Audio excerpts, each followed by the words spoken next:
नमस्कार दोस्तों, आज मैं लेके आया हूँ बहुत शानदार ट्रिक जिसकी सहायता से आप कितनी बड़ी संख्या का घनमूल कुछ ही सेकंड में निकाल सकते हैं। बिल्कुल आपको गणना नहीं करनी पड़ेगी, बिल्कुल मौखिक। तो देखते हैं, इतने इतने बड़े सवाल आपके सामने लिखे हैं और इनका हम घनमूल निकालें कुछ ही सेकंड में। तो आइए हमारे साथ वीडियो में लास्ट तक बने रहिए।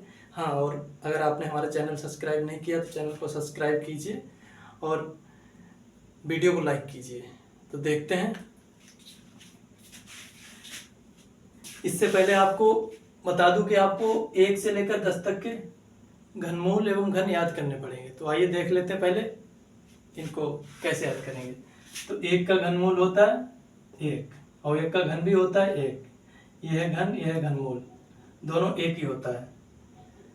अब देखते हैं, 1 का घन होता है 1, 2 का 8, 3 का 7, 4 का 64, 5 का 125, 6 का 216, 7 का 343, 8 का 512, 9 का 729 और 10 का 1000।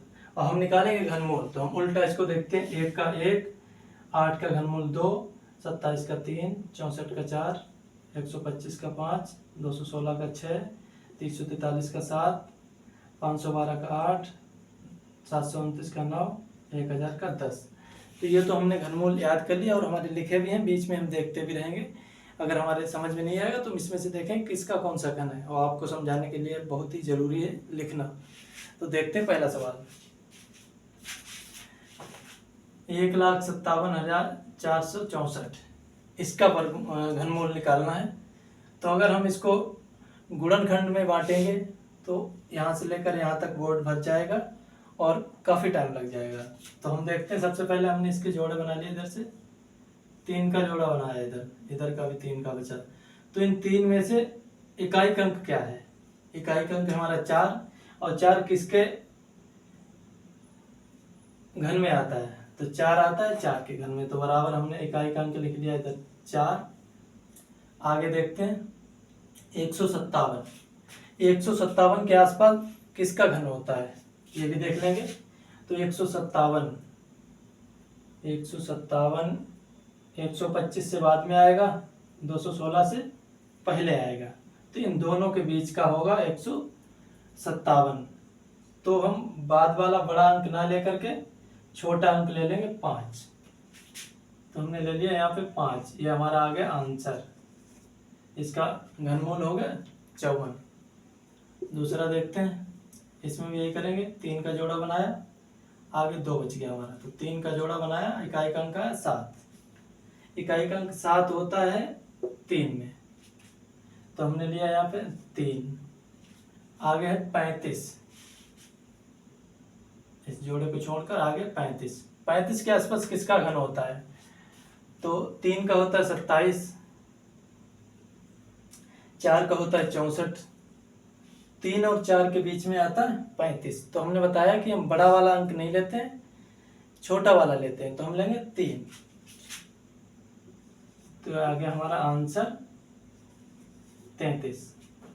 अब इसको लगाते हैं, इसमें भी 3 का जोड़ा बनाएंगे, बचा हुआ भी 3 का बचेगा। 224, 4 आता है 4 में, इकाई अंक 4 आ रहा है 4 के घन में। तो हम लिखेंगे यहाँ पे 4। 405 किसका घन होता है या किसके घन के आसपास आता है? तो 405 इसमें देखेंगे, 7 का 343, 8 का 512, इन्हीं दोनों के बीच में आ रहा है 405। तो हम इन दोनों के बीच में आ रहा है, तो हम बड़ी वाली संख्या को नहीं लेंगे, छोटी वाली लेंगे। तो छोटी वाली है 7। तो 74 हमारा आ गया आंसर। उसके बाद 140,608 यानी कि 1,40,608 इसको हम देखेंगे। उसी तरह से हमने 3 को अलग किया, बचे हुए 3 अलग। इकाई अंक है 8, तो इकाई अंक 8 किस में आता है? 2 में।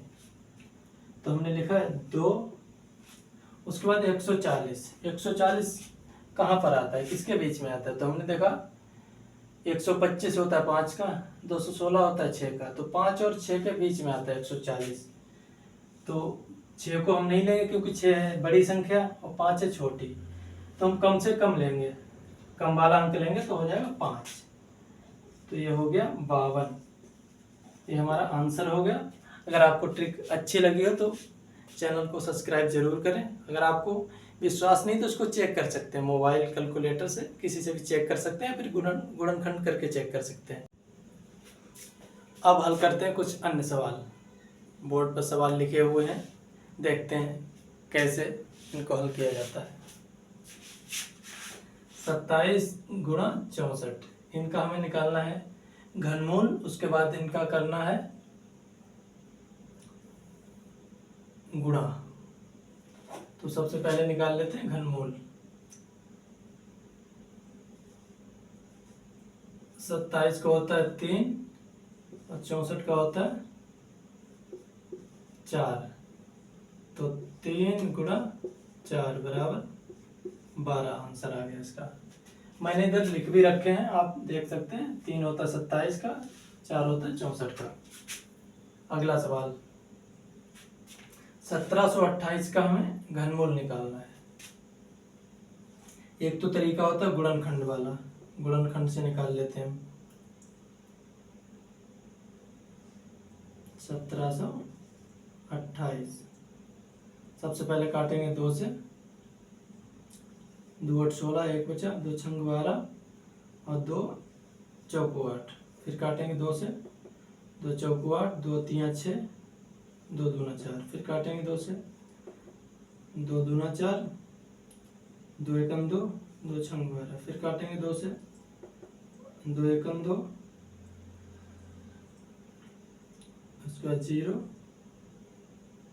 और 2 8 16। फिर काटेंगे 2 से,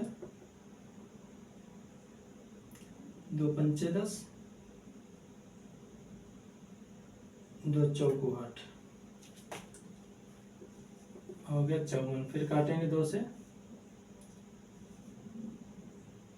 2 दूना 4, 2 सत्ते 14। फिर काटेंगे 3 से, 3 नेम 27। फिर काटेंगे 3 से, 3 3 9। फिर काटेंगे 3 से, 3 एकम 3। जब भी हम घनमूल निकालते हैं तो 3 3 के जोड़े बनाते हैं। 1 2 2 इधर हैं और एक ये है, और हर जोड़े में से एक एक ले लेते हैं। तो सबसे पहले हमने इसमें से लिया 2 बराबर 2 गुणे, इसमें से लिया 2 गुणे, इसमें से लिया 3। तो 2 दूना 4, 3 12। तो इसका घनमूल आ गया 12। ये हमारा होगा आंसर। इसकी ट्रिक दूसरी भी होती है लगाने की, वो आप देख लीजिए। आप इसमें देखिए 28 लास्ट में 8 कितने का वर्गमूल होता है? लास्ट में इकाई का अंक 8 किस में आता है? तो 8 आता है 2 में। तो हम लिख देंगे 2। और ये सबसे पहले ये 3 का को इकट्ठा रखते हैं, 3 को इकट्ठा रखते हैं और 3 में से इकाई का अंक देखते हैं। तो इकाई का अंक आया 8 होता है 2 का। उसके बाद 1, ये कितने का वर्ग होता है? तो ये होता है 1 का। इस तरह से भी हमारा आंसर आ गया, जैसा कि मैं पहले बता चुका हूँ। अब देखते हैं तीसरा सवाल। 729 गुणे 512 का वर्गमूल निकालना है। पहले इसका वर्गमूल निकालेंगे, फिर इसका निकालेंगे, उसके बाद दोनों की आपस में गुणा कर देंगे। तो 729 जैसा कि इसमें दिखाया गया 729 होता है 9 का। ये आपको पहले ही याद करने पड़ेंगे। तो 9 हमने इसका वर्गमूल निकाला तो बाहर आ गया, क्यूब रूट हट गया, गुणे 8 का होता है 512। तो 9 8 72, आंसर आ गया हमारा 72। अब ये वाला देख लेते हैं।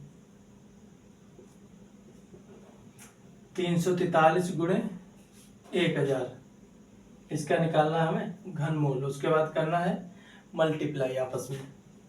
तो ये होता है 7 का, इससे बाहर लाएंगे हम तो हो जाएगा 7 गुणे 10 बराबर 10 सत्तर, ये हमारा आ गया आंसर। घनमूल के सवाल बहुत ही ईजी हैं अगर आपने 1 से लेकर 10 तक के घन और घनमूल याद कर रखे हैं।